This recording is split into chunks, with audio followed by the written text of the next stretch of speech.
அற்பமான விஷயங்களுக்கு விலை போகக்கூடிய உலகமாக உருவாக்கப்பட்டிருந்தால், அது என்னுடைய கலா நிலையத்திலிருந்து ஒருவர் உருவாக இருந்தால் அதற்கு நான் பொறுத்து சொல்ல வேண்டும். நான் அல்லாஹ்விடத்திலே சென்று சொல்ல வேண்டும், யா அல்லாஹ், நான் பெற வேண்டிய கல்வி தகுதிகள் எல்லாம் பெற்றேன். நான் கற்பிப்பதற்கு என்னென்ன அணுகுமுறைகள் இந்த உலகத்திலே அறிமுகமாக இருந்ததோ அந்த அணுகுமுறைகள் எல்லாவற்றையும் தெரிந்து கொண்டு பிராக்டிஸ் பண்ணினேன். அது எல்லாத்தையும் என்னால் ஏழ்மான வரைக்கும் நான் பிராக்டிஸ் பண்ணினேன்.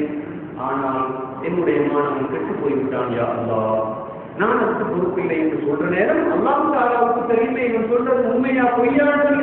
அந்த வகையில் அல்லாஹ் தஆலா முடிவெடுக்கக்கூடியதாக நூஹ் அலைஹிஸ்ஸலாம் அப்படித்தான் பிரச்சாரம் செஞ்சு போது கடைசியாக சொல்றாங்க, ராபகலாக கூப்பிட்டேன், ரகசியமாக கூப்பிட்டேன், அஸ்ரர்திலஹும் அஅலன்துலஹும் தஅவ்து கௌமி லைலன் வனஹாரன், இப்படி எல்லாம் கூப்பிட்டு பார்த்தேன். எல்லா வகையான அணுகுமுறைகளையும் கையாளக்கூடிய அல்லாஹ் யாருமே பதினெட்டு 80% பேர் தானே எனக்கு ஈமான் கொண்டார்கள், எனவே அழைக்கக்கூடிய அல்லாஹ் கேட்கறதுக்கு முடியுமான லெவலில் ஆசிரியர் மக்களுடைய பணியை செய்கிறார். எனவே பாடசாலைதான் அனைத்து சீர்திருத்தங்களுக்கும் முதல் இடம் மனித கூலி. ஆசாமி படையில் தான் உலகத்தின் வளர்ச்சியும் இயக்கமும் தங்கி இருக்கிறது. அறிஞர்கள் இறப்பது மறுமையின் அடையாளங்களில் ஒன்று என்று சொல்லலாம். ஒரு தடவை சொன்னார்கள், மறுமையின் அடையாளங்களிலே ஒன்று அறிவு உயர்த்தப்படுவதா, அறிவு உயர்த்தப்படுவதா. சகாபாக்கள் தெரிந்தாங்க, யார் சொல்ல அறிவு உயர்த்தப்பட்டா என்ன?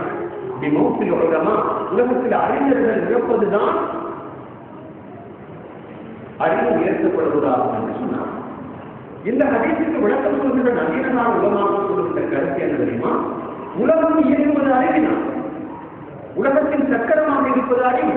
அது எப்போது இல்லாமல் போகிறது அந்த நேரம் உலகம் உற்பத்தினம் அடையும். அப்படியாக இருந்தால் யாருடைய கையிலே உலகம் இருக்கிறது?